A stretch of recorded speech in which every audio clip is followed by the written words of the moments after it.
Hello and welcome to Books of Blood. My name is John, and today I have got my horror movie collection part 39. Can you believe it? 39 of these things, and I'm still going. I think it's going to end up, I'm going to say it's going to end at 41. Alright, I don't know for sure, but I'm thinking 41. I haven't bought a lot of new horror movies lately, so yeah, it's kind of dwindled down, but we're getting to the end of it. And I know some of you are going, oh thank God, I can't stand these things. And then there's some of you who are going, you know, I love these, please do more of them. And for those of you who are doing that, thank you.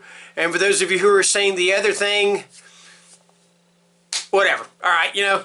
Okay, this is going to be an all-T horror movie collection day. Everything starts with a T, no S's, no U's. What comes after T? Yeah, U comes after T. Anyway, so let's go ahead and get underway. So, first up, we have got the horror movie anthology series, Tales from the Darkside. This is the complete series. There are 90 episodes on this thing. I don't remember how many seasons this thing ran. But it had a lot of different writers who contributed. Stephen King contributed a story. I believe some of the episodes were directed by Mick Garris. I believe some of the episodes were written by Michael McDowell. Just a, you know, I don't know, there's kind of a sounding board or whatever for horror, but really entertaining thing. I haven't watched every episode. I need to just go and just binge the whole thing. Because I remember when I watched these, when they were coming on TV on syndication, because back when you didn't have cable, you watched syndication. I had a lot of fun with these. So, and the Tales from the Darkside, the movie, was actually the movie debut of actress Julianne Moore. That was her debut. Alright, so there's a little bit of trivia for you. Alright, so next up, I don't know if I really want to include this one as a horror movie. I'm going to, because it does have a kind of a spooky element to it. But when you get to the end of it and you find out what's going on, it's not really as scary, or it's not really horror. But I'm talking about The Tall Man or starring Jessica Biel. I think that might have been the only reason I bought it, was for Jessica Biel, because, well, we'll be getting to a movie. I'll be talking about her here in a minute. But anyway, this is The Tall Man. I don't even remember the plot of this movie. It was directed by Pascal Laugier. What did he direct? He directed one of the French horror films. I can't remember which one it was. It might have been, was it Martyrs? No, that was double directed, wasn't it? I can't remember. I'm drawing a blank here. Anyway, let's see. I hate when they put the print so dark you can't read it. In an isolated, slowly dying mining town, children are vanishing without a trace. Abducted, the townsfolk whisper, by a mysterious entity known locally as the Tall Man. Town nurse Julia Denning, from Jessica Biel, seems skeptical until a young David disappears in the middle of the night. Boy, whoever wrote the back of this thing did a horrible job. They left out words "in the middle of night." I would say it should be the middle of the night, alright? Anyway, but that's me, grammar Nazi here. Frantic to rescue the boy, Julia lives every parent's darkest nightmare in this twisting shock around each corner thriller. Yeah, he did direct Martyrs. Pascal Laugier, Martyrs, yes, from acclaimed director Pascal Laugier. It was good. It just didn't feel, after a while, once you got through the entire thing, it started to not feel like a horror movie. So, there you go. Another one, I swear, every one of these freaking things I do has an After Dark Horror Fest thing. This is an After Dark Originals. I don't remember if I've watched this one or not. It's called The Task. I don't know. I can't remember. Alright, what do we got here? Something diabolical is taking place on the set of The Task, a new reality show in which players compete for a cash prize by enduring a night in an abandoned prison and completing a series of creepy tasks designed for maximum. I haven't watched this. I have no idea what this thing is about. Just that part right there. But it's supposed to be like in a creepy prison or abandoned prison or something like that. I'm going to have to watch this now. Anyway, that's the task. I'm not going to say much more about it. All right. Okay, coming up, we have got the OG, the original, the greatest, the most awesome, but the remake was pretty damn good too. Alright, I'm just going to tell you that flat out. Anyway, we have got the Texas Chainsaw Massacre. Got the story of Leatherface and what's his name, the Hitchhiker and Grandpa and all them. I saw this for the first time at a drive-in movie, the South 29 Drive-In Theater in Spartanburg, South Carolina.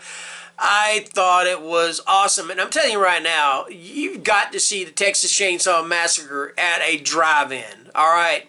There's just something about it that screams drive-in movie. But it is absolutely fantastic, all right? I loved it. I love this movie, man. This movie is one of the best examples of how the editing in this movie is so damn good, all right? It's just absolutely fantastic, and you know, there's really not a lot of blood and gore in this thing. All of it is kind of implied, like with Psycho. And if I remember correctly, Tobe Hooper was kind of a Hitchcock fan, if I recall. But yeah, this movie is just, it stood the test of time. It is just as entertaining and just as horrifying today as it was back in 73, 74 when it came out. So yeah, Texas Chainsaw Massacre. All right. All right, next up we have got the Texas Chainsaw Massacre Part 2. This one was a lot gorier than the original Texas Chainsaw Massacre. All right, I mean, there's a lot of really awesome gore in this thing. The storyline's really good, and this is the gruesome edition. I don't remember why it's called the gruesome edition. I have no idea. But anyway, this thing also stars Dennis Hopper, okay?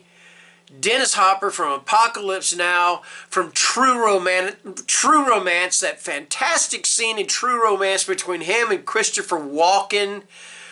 Oh, if you've never seen that scene, just go find the scene in True Romance. It's between Dennis Hopper's character, he's a security guard, and Christopher Walken's character is a mobster, and he brings in a bunch of his guys. They're trying to find out where Dennis Hopper's son, played by Christian Slater, took off with some cocaine that belongs to an associate of theirs.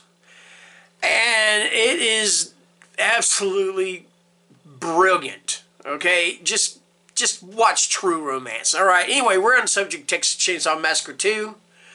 Like I said, I like this one. I did. It's a good sequel and everything.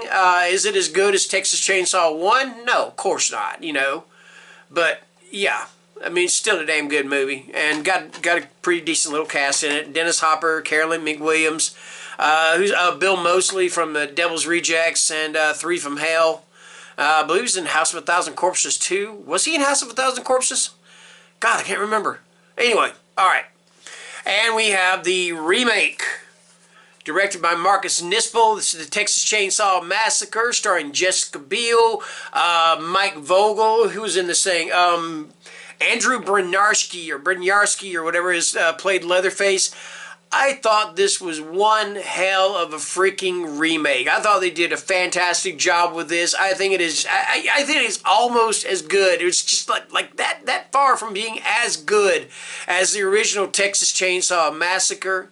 Plus, you know what? You get to see Jessica Biel running around in a half shirt or a little half, what they call a wife beater, and little pair of tight little blue jeans. It takes place back in the 70s. She's kind of a hippie chick or something like that, you know. So that's an added bonus, you know. So that's what I was talking about. Anyway, Texas Chainsaw Massacre remake. Alright, and then there was a sequel to the Texas Chainsaw Massacre, the remake, and that was Texas Chainsaw The Beginning. So I guess this would be a prequel. I think this one was actually gorier than the Texas Chainsaw Massacre remake, just the same as Texas Chainsaw Massacre 2 was just as, was gorier than the first original Texas Chainsaw Massacre. But yeah, this is basically one of those origin stories, or how Leatherface became Leatherface, and of course they've changed that again with some, I think, Texas Chainsaw 3D or something like that. I can't remember. I don't remember for sure, but I liked that one. I liked it. It had a good little cast in it. Arlie Ermy from the original, the remake, and who was Jordana Brewster from The Faculty, and Diora Baird, I believe it was. Let me find her name here. I'm pretty sure it was, though. Yeah, the print is really small on this. I can't read it, but I think Diora Baird was in it too. All right. Okay, next up we've got a film by Wes Craven. I think I've only watched this movie twice. I don't remember much about it, but this is They. All right. Scream King Wes Craven presents this terrifying suspense thriller where the most frightening childhood fears become real when they return to stake their claim. A psychology student, Laura Regan from Unbreakable, who experienced night terrors as a child, must face the chilling realization that her nightmares were not all in her head. And when she finds others who shared other similar experiences, they together discover the most frightening truth of all. The monsters in their closets mark them as children and are now returning to collect them. Alright, I may need to give this a rewatch. I remember it was kind of quiet, kind of slow-paced. So, there is They. And it's directed by Robert Harmon. It wasn't directed by Wes Craven. And this is one of my favorite John Carpenter movies. Well, you know what my favorite is. I've said it before, and I'm going to be getting to it in a minute, but I thought They Live was absolutely awesome. Roddy Piper, Keith David, Meg Foster, just an absolutely fantastic, awesome cast. I mean, Piper, for a professional wrestler, Piper did a good job in this movie as an actor. You know, was he great? Was he going to win an Academy Award for it? No, he's not going to do that, but he still held his own, okay?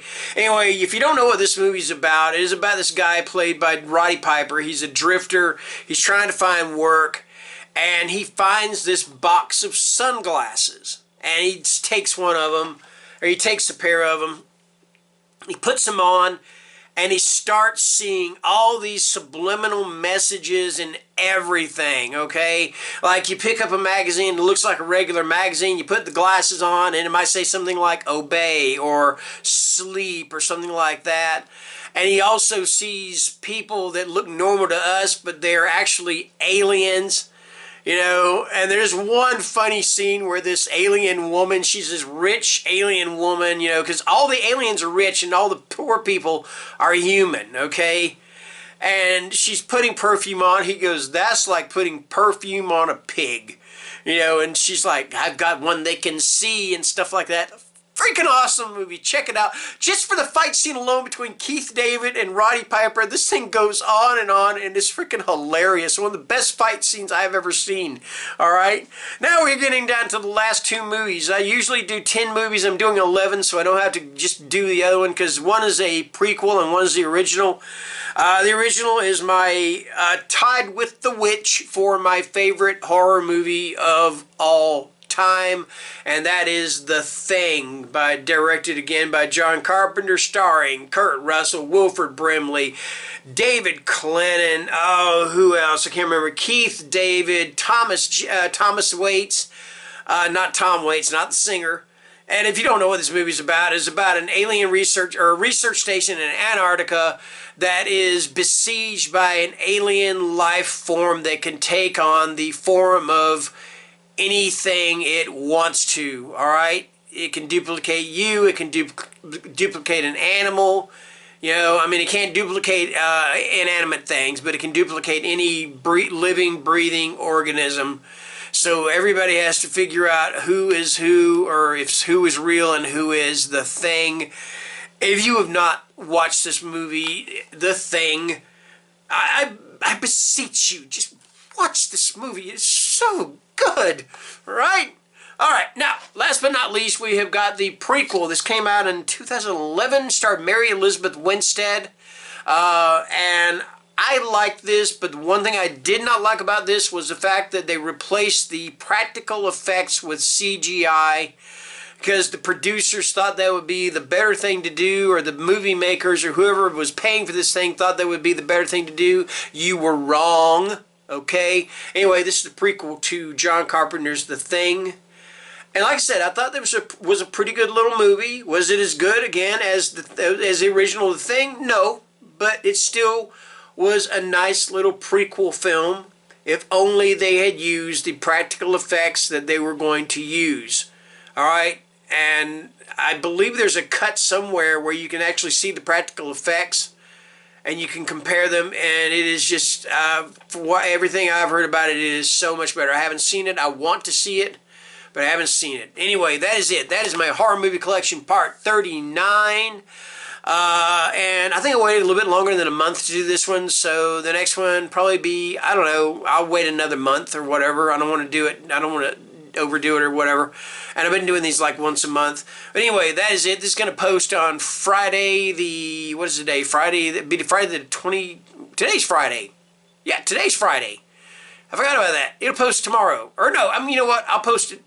I'll post it. All right. Anyhow, you guys take care and stay scared, and bye-bye.